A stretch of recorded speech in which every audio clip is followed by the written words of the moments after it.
Let me read to you here just from my book. I wrote a book called Nicaragua Diary, or How I Spent My Summer Vacation, or I Was a Commie Dupe for the Sandinistas back in around 1988, 87 after I got back from Nicaragua. And this is the part you might enjoy. Let me just read it. You'll understand what I'm talking about here. I call this Tammy-Rama, the awe and mystery of Tammy-Rama. Do you remember about 1981, 1982, when the religious right was consumed with finding messages from the devil recorded backwards on rock albums? And send us your money now so we can stop Satan in his tracks, like your dollar is going to crush the Prince of Darkness, right? When I heard about all this stuff, weird sounds on records, backward talking, I thought, hey, right up to date here. I wondered if these people had ever heard of the Beatles. So I immediately sprinkled my second solo album, the Planet Earth Rock and Roll Orchestra, then in the making, with a liberal dose of all sorts of deviled eggs, deviled ham, deviled food cake, all backwards and going very slow, you know how they do. All these people from Orange County and surrounding environs, like Paul Crouch Jr., the son of the Praise the Lord show's Paul Crouch Sr., down there in Los Angeles. The white-haired guy with the giddy, tearful, curly, blonde, barefoot wife who plays tambourine and cries like Tammy with her makeup all running down her face. And the Reverend Gary Greenwald, which is from a place called the Eagle's Nest Christian Fellowship in Santa Ana, California. These people had apparently spent countless hours in church basements listening to every rock and roll record ever made, ... backwards, he said, in capital letters. Can you figure this out? Now that alone would be justifiable cause for commitment to most normal humans. But these mostly well-meaning Christian folks had come up with Satan is Lord backwards on Led Zeppelin's Stairway to Heaven. Big surprise there, right? Yes. Wait till they hear Jefferson Starship's Stairway to Cleveland, I said to myself. They also noted the Eagles, Hotel California, and several other bands, like Ozzy Osbourne and Motley Crue and Kiss, which to them meant Kids in Satan's Service. And an endless array of other heavy metal groups followed on the list. So there I am watching Jim and Tammy at 6 a.m. in the morning. You tend to get up early when you have young children. You even get to like it after a while. And so I hear Pastor Gary going on about the band Queen, whose song Another One Bites the Dust contains the backwards words, "It's fun to smoke marijuana. It's fun to smoke marijuana," over and over. Here's an example, he said, where I don't believe the artist put it in, but I think ELO put theirs in. But I believe that Satan put the message in this one because the artist didn't put it in. Well, isn't that special, as the church lady might intone. Pastor Gary continues, there's many, many cuts we use in our message, and it gets really insidious. It gets into the places where you live with Satan.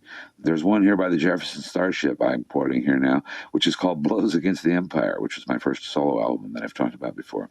And I'm convinced that it's the empire of God he's talking about, and in it says, a child is coming, a child is coming. Everything is going to get better. It's going to be brighter, and you play it backwards, and you find out who the child is. Over and over it says, and he intones ominously, Son of Satan, Son of Satan, Son of Satan. Very, very clear, he says. That's what's happening. Oh, my God, Tammy Faye burst forth. And Jim just grunted unintelligibly. Well, I almost fell out of my bed laughing. This was truly a major highlight of my career. Go ahead in time a few months now. Yes, Gary had spoken to me. When I heard my name on the show, I immediately called up the phone number on the screen. A proper-sounding Christian lady answered, Praise the Lord, how may I help you? Fast, but sweet. I explained who I was and asked to speak to Reverend Gary. She gave me Gary's LA phone number at the Eagle's Nest. I call him up with the same rap, and we sort of arranged to meet for dinner at Musso and Frank's restaurant, right in the middle of Hollywood Boulevard. It's a weekend night, and there's geeks and freaks everywhere, and we have a great dinner and cordially exchange our histories and such. And he invites me down to one of his services, and I counter with an invitation to our upcoming show at Irvine Meadows Amphitheater. The next night, I go down to Santa Ana and find the Eagle's Nest in a nicely converted warehouse in an industrial complex. After their service, which was a little bland for my religious tastes, but with a pleasantly beguiling approach and some very clean, young, and attractive women. All the preachers invite me into the back offices and offer to lay hands on me in order to drive out Satan. I feel safe, so I let them. 5 or 6 of them gather around me and lay their hands on various parts of my body, all decently, and close their eyes and start speaking in tongues. I think they call it glossolalia, where they go blah, blah, blah, blah, all these strange language and they're mumbling. I keep my eyes open, sort of watching them curiously, perhaps even hopefully. I mean, I'm always open to a supreme, all-knowing being who does everything right. You follow all the rules, you get into heaven. Simple. How easy. It would simplify life greatly, don't you feel? Well, finally, they take a deep breath, and they withdraw their hands and look at me inquiringly. But as usual, nothing. No warm liquid feeling, no spirits, no extra light bouncing around the room. They're a little disappointed, though they concede that I'm a pretty good guy. But they still think I'm a dupe of Satan. They say they will pray for me. I thank them politely and drive back to Hollywood. The next night, Reverend Gary brought about a dozen of his Christian friends to our concert at Irvine Meadows, a large 15,000-seat combination lion safari area and performing arts center that's south of Los Angeles, sort of like a Bill Graham's shoreline amphitheater without the lions. There was an ominous, smoky fire burning in the faraway mountains. A finger of smoke, like fog, drifted across the distant freeway. Lions roared and elephants trumpeted in the background.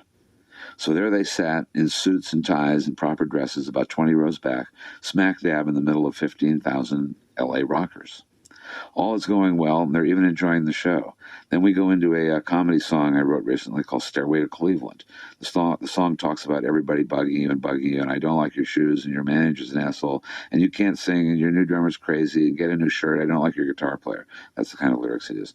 And then the music comes to an abrupt halt, and we all yell real loud, along with most of the audience who know the song well by now, "Fuck you! We do what we want!" Thunderous, 15,000 L.A. rockers, fists raised in the air like a Beastie Boys concert. Well, these Christians nearly have a heart attack en masse. They're looking around, fearfully expecting God or Satan knows what. A gem of an L.A. moment for me. To their credit, though, Pastor Gary and his friends came backstage after the show and say nicely that they enjoyed most of the show. You did some nice love songs, and you're very good musicians. But when you did that song, ... whew, eyes raised to the heavens. We laughed, and they did too. Nothing had happened to them, just like me at their laying on of hands show, and we parted most cordially.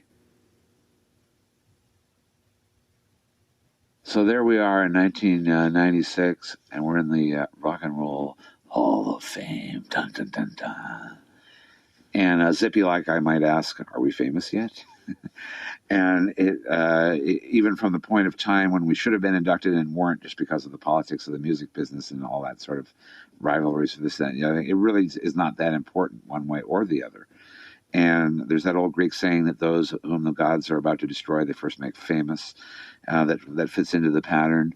As I said at the beginning of this thing, there are 3 rules for rock and roll. And unfortunately, nobody knows what they are. This applies very heartily to the Hall of Fame, or the Hall of Fame, if you will. Coming from San Francisco, we can't really take many of these things very seriously, as we don't take many things very seriously. If you get too famous in this town, people look down upon you and think that you're being an asshole or something. And there may be like a 30-day grace period where once you've had a hit record or something, you can walk around and strut like an asshole and be abusive or whatever, and take too much cocaine or drive too fast or get arrested doing this, that, the other thing. But after that, if you really continue, you're sort of ridden out of town on a rail, on an emotional rail, and you have to go to L.A. or New York and become part of the music business rather than just music. One of the saving graces for me of the Hall of Fame was the fact that Pete Seeger got inducted into the Hall of Fame the same year we did. And it was the last year that it was being held in New York. I think they're going to move it to Cleveland next year. So there was sort of a certain element of experience there that makes it worthwhile going to it. And Pete Seeger always having been my sort of, not mentor, but person that you looked up to for some sort of example and were stimulated and absorbed and transcended with. When I had known him before I met him, as a fellow musician at a Berkeley festival we were doing at the Greek Theater, and a couple other times. I sent him a little postcard saying, "Oh, so nice that we're both going in together. I'm so blah blah. I'm a fan. Blah. You've made our band partly what just a fan kind of musician fan letter." And then said a few more things. And when I met him that night, he said, "Oh, Paul, yes, I got your postcard. That was very sweet. Here, I got something for you." He fumbles around. Here, I only have one copy of this. This is a song I've sort of been writing that you guys might really good now. You don't have to sing it with a whole big band, but and you don't have to put too much harmony on it. And he started going into all that stuff. So I folded it up and put it in my pocket. And then as we're going out to do our little speech shit, I sort of pull my page out, with some ideas on it to put it in front. And in so doing, the Pete Seeger song, which is in the same pocket, falls out on the stage unbeknownst to me and is left there. And so I get back to my seat eventually, and this would be something, as a Pete Seeger fan and all that I would treasure, of course, right? This is like an icon from St. Peter or something. And I'm looking back in my pocket, and it's not there. Oh, fuck. Because I knew it when I pulled it out. I thought, well, maybe it's back at the stage. I better go look. And so I walk back up to the stage and sneak around back while somebody else is on. And there on the floor is the little folded piece of paper. And somebody's picked it up and put it right in back of the speaker, all folded up. And I said, that looks suspicious. And I pull it and open it. And sure enough, there it is. And fold it back up and put it in my pocket and button the pocket this time. And Pete then came out, and he didn't speak, but at the end of the show, we did a version of Goodnight Irene, which is like, one of the Primo Weaver songs. It really says nothing on the face of it, but it's just a great moment in folk music history of a great song and a great history. And everybody joined in and sang in. And I got to sing it with Pete on mic, And Pete's saying, "Oh, I'm getting old. I can't hold those high notes. I can't sing anymore." And I'm sort of grabbing him like his minute, and I was, "Get up to the microphone and sing. You're Pete Seeger. We need to hear you. You can sing. I heard you sing last year. You can sing fine." And so he does. And then Arlo takes the verse, and David Byrne takes it. Stevie Wonder comes in and starts playing, and it's just this great combination of really sort of elemental what music's all about that transcended the music business kind of situation that goes there. And generally the audience is not too rapt as fans, because they're all these jaded music executives, but they're all touched by both Jefferson Airplane performance. We get like a great standing ovation. I like to think the best one of the night, but who am I to say? And then the jam at the end, everybody sort of gets heartfully joined in on, and it's a very sweet night. I passed Patti Smith in the stairs, said, "Treasure your return. It's a great return. Carry on, please." And Pete, mainly for me, was my highlight. Death doesn't faze me at all. People always ask when one of our mates dies, be it Jerry or Janice, or, "Oh, are you all..." I sort of hate to deflate them because they're probably insulted or think I'm real crass or something. But I say, no, hey, they're dead. What are you going to do about it? My father sent me to the circus when my mother died when I was 8 years old. She got caught in the polio epidemic of the 50s. And my father sent me to the circus rather than to the funeral ceremony, which I thought was a great move. And still treasure that move because I've been to a few funerals since, and I almost have to burst out from laughing. It's like almost a Monty Python exercise. And I've been to a few funeral movements, celebrations, whatever they call them, against my better judgment. But in the case of Bill Graham, when he died, they were having some sort of celebration or wake. Same thing with Garcia. I didn't go to the funeral, and I didn't go to Graham's funeral either, where they stick them in the ground, the hole in the ground. But I went to the thing, and they had a sort of memorial in Golden Gate Park, in the Polo Grounds. And I went out the night before where all the deadheads had sort of gathered with little circles of candles and drum ceremonies. It was sort of hippie version of pagan, a little flaky, but still nice. And just hung out there at midnight for a while, just walking amongst the fires. And then the next day they had a daytime celebration. And again, I think I read the same poem. And it worked again for Bill and was well received. And I mentioned that Garcia was the only person who ever called me Paulie. And I would forever miss this. And then a whole bunch of people yell out from the audience, "Hey, Paulie." Now, every now and again, I'll go somewhere and somebody will call me that. And it's sort of a sweet remembrance back to Garcia and all of the good things that he was and did, despite all the bad things he also accomplished with his arteries and heart and everything else, and self-abuse or whatever you want to call it. He was a searcher. He was an explorer. He was an impassioned, irresponsible hedonist in the way that many of us in San Francisco are and celebrate. And that's not necessarily bad. We are all here for a time, and we are all here to shine in our own way. And to me, particularly maybe from being from San Francisco, it's far more important to have a bit of incandescence than longevity. And we are afforded that opportunity daily here, even on just a personal, quiet, personal level in San Francisco. You have the opportunity to be rather flamboyant and extreme in your behavior and get away with it in any number of both forbidden and approved manners. And Garcia, yes, he's gone at 53 or whatever he was, but he contributed an immense amount of joy and so whatever you want to call that into the world. And you can condemn him for his drug use if you want, but I say longevity is not so much the point as incandescence in many of our lives. I can make a good thing out of nuclear warfare, as I could make a good thing out of death. Speaking to Jerry Garcia's or Bill Graham's death, I celebrate what they were, not what they are now, because they're dead now. They're not talking anymore. But what they were and contributed was worthy of being celebrated, worthy of being recounted, and maybe more to the point, worthy of being carried on. Garcia, as a musician, was an accomplished journeyman master, perhaps, if you will, when I first met him. There are people who have a touch, and whether they're amateur about it and they haven't learned everything yet is not so much the point as you can just sense, a great violin player, even at 13, has a touch on the violin that you can sense and feel. They hone into that perfect tone and tuning. And Garcia was an exquisite craftsman right from the beginning, particularly on the 5-string banjo, as I said. He was like the Top Gun of the Bay Area for that very reason. In those early primordial folk days when he was, just getting out of the army and working and teaching music in Palo Alto as a college student, if you will. Garcia was consummately beautiful, expressive, took a lot of time learning how to play, learning his scales, which I don't really do. That's not my place to do. I'm not a master musician and likely won't be a master musician. So you stood in awe of him in certain ways, in perhaps the way Michelangelo's lesser contemporaries would stand in awe of Michelangelo as David is revealed, in the hallway of the Sistine Chapel or wherever. We as musicians would stand in awe of that David, crafted by Garcia. And he carried that, I think, throughout his life, right to the very, well, maybe not to the end, but by and large, he was a very talented, gifted person who could create that sound, and that lyric beauty of just the purity of the note, alone was appreciable. Much the way a martial artist might appreciate a great sidekick, by Bruce Lee or Byung Yu or any, master martial artists. Or you might appreciate an early Baryshnikov or whoever, for even though you don't like and even hate ballet and classical music, you can appreciate and you can see instantly almost that there's something there that is beyond the norm. And Garcia always functioned beyond the norm on this level musically. Let us speak of the future here. One of my main goals now is to try to fuse a rock and roll band's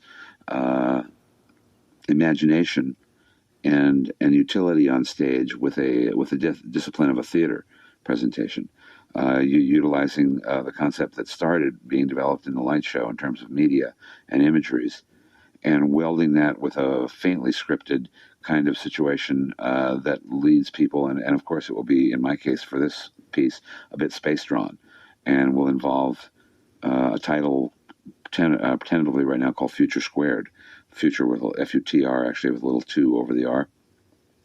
And we'll delve into, like I say, a lot of the disciplines and magics of the theater, as well as the spontaneity of a rock and roll show on stage that will allow both audience interactions, hopefully at certain times cyberspace interactions and internet interactions, working with people in and out of the theater itself, using the band as the equivalent of a Greek chorus sometimes, while other little vignettes and things are being portrayed. And that's one project we're working on. I'm working on the women's album that will see the light of day sooner or later. We're publishing the Planet Earth Rock and Roll Orchestra book as a novel and as a spoken word talking book kind of situation, along with the recorded version of it. There's a nice package there that can be had for a science fiction kind of conglomerate. I'm writing a new book called Ice Age, which deals with, that's just a tentative title, but deals with an after the Ice Age situation of a group of people dealing with, again, things science fictional. We're doing the Jefferson Starship big band, full electric band all summer, this coming up summer and spring. And there's an acoustic band we have now that I called Acoustic Shuttlecraft last winter, and will probably become Acoustic Explorer as we go into the spring. Title tours kind of thing. That's one of my fondest things actually doing right now, doing old folk musics, as well as our normal body of work that comes from Jefferson Starship and Jefferson Airplane. It's translatable into that acoustic format with a piano and a 12-string acoustic guitar and Cassidy on bass and a woman singer, Diana Mangano, who's singing with us now. So we have too much to do and not enough real time to do it in. So what gets done is what will get done, and a lot of it's going to be on the internet, and a lot of it's going to be face to face in various formations out in the sky out there. Out of the west, at the speed of light, it's the Jefferson Starship.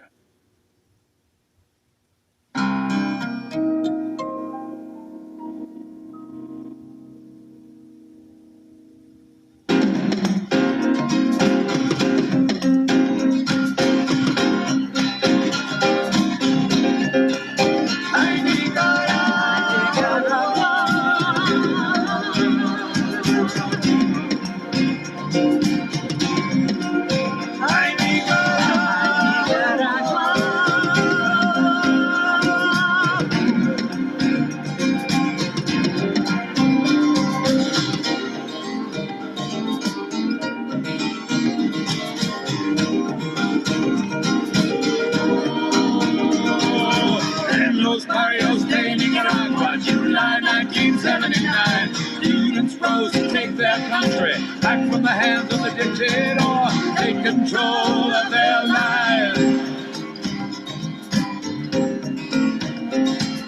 Every time they faced the gun, some would die, some would run, some would stay and sabotage the system, send the head of the dictator back into the garden of shadow.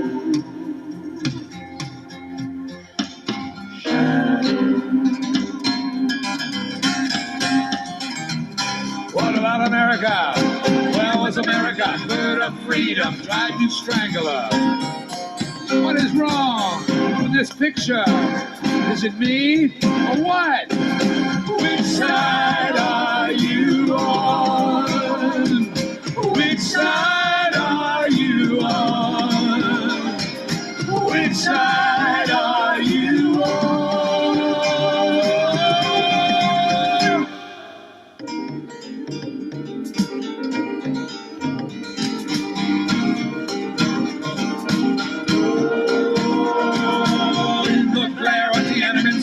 Spring 1989, all the world was watching there. Like Chicago, just like Cape Town, all the walls are falling down. Why does it always take the students, young students, ready and able to face the guns? Whatever happened to the elders? What are they afraid of? Why do they run? Where has the fire gone? Sweeping the world, tides of love, and all the chaos that comes with love. What's going on in America? What's going on? What's going on? Which side are you on? Which side are you on? Which side are you on?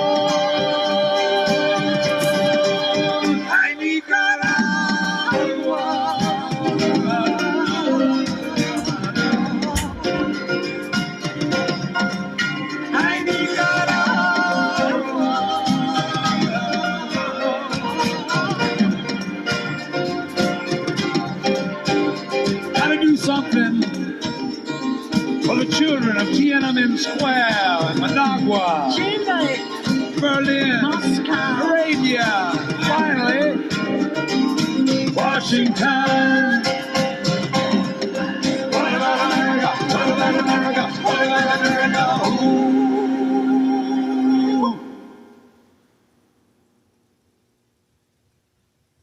I find my best work comes out of a pencil onto a pad of paper. Oh, no, I use the computer to copy songwritings and to organize and to categorize writings. But I find my best writing comes out of my Ticonderoga #2 pencil onto my paper, and it flows right out of my brain down my arm onto the paper. When I try to do it on a computer, it's much like an old person who's used to horseshoes trying to learn how to drive a Ferrari. There are good things about driving a Ferrari, and I use it where I can use it, but I still have a great fondness and a connection to, because of where I come from, of pencil on paper. I like to read books. I don't like to read screens. I like to create on paper. I don't like to create on screens. And that's just me being an old person. It happens as you write songs and things. It happens 1,000 different ways. There is no one way, and I don't think my ways have changed. They've grown more complex. They've had the aid of more technological developments, but often even the technological gets in the way of just sitting down with a guitar. In my case, a 12-string guitar on my bed and a pick. And making music.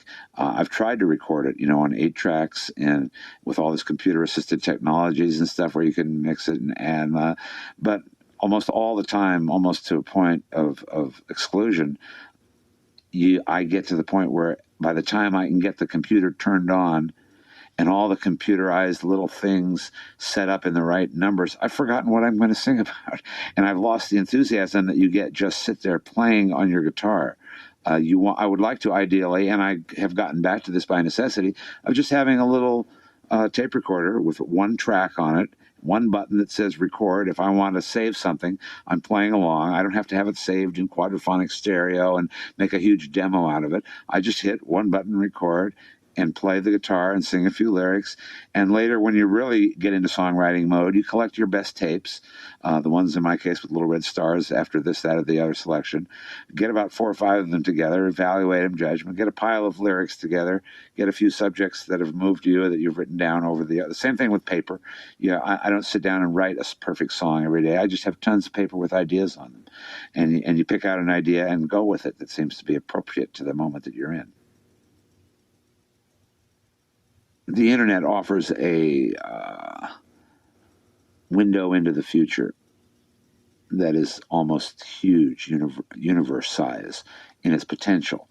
We are at the equivalent right now of being in the movie business in 1905 or 1910, where we're all amazed that this little winding thing makes moving pictures on the wall, and we're all gaga over that. That kind of thing, and in that era, they didn't foresee the technologies of George Lucas and Spielberg and the artistries of all the movie makers that have come, in the last 50 to 100 years since that started. But that potential was there as they were winding that little black and white jiggly crank.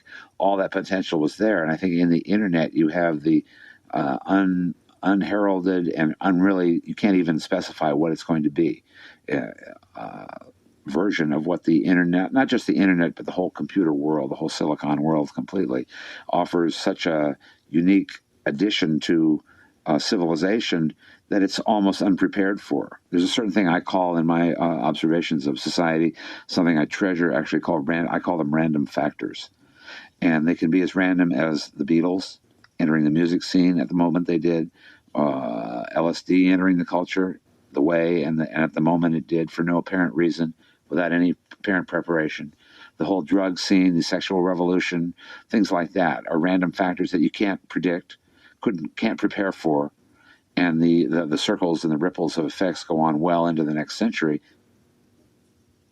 Amongst your well-laid plans, you have to leave an open door, and in the case of the silicon world, you have to leave several open doors for possibilities, and nobody knows what those are going to be yet. I think there's probably some little kid working in a back room with a solder gun and a few diodes and transistors and everything else who's probably producing one of the major next steps, and it won't be out for 5, 10, 15 years perhaps yet. But where the internet is going and the connections that it offers worldwide with people, the face-to-face kind of thing, these are all small little moments, but in the way that the fax machine became a huge part in the Tiananmen Square demonstrations and getting information out to the world and getting the world cracking back and so ameliorating the situation, the internet is just like that, and it won't be denied really any more than sex, drugs, and rock and roll will be denied any more than they ever had in the history of humankind. People will do what they want to do and can get away with, as often as they can. And that leads to a hope for the future for the internet and the World Wide Web, that people will communicate and set up connections with people around the world, which will make the planet a much more connected spot, and will make people's sympathies be able to deal with things where they can be of a help to people around the world.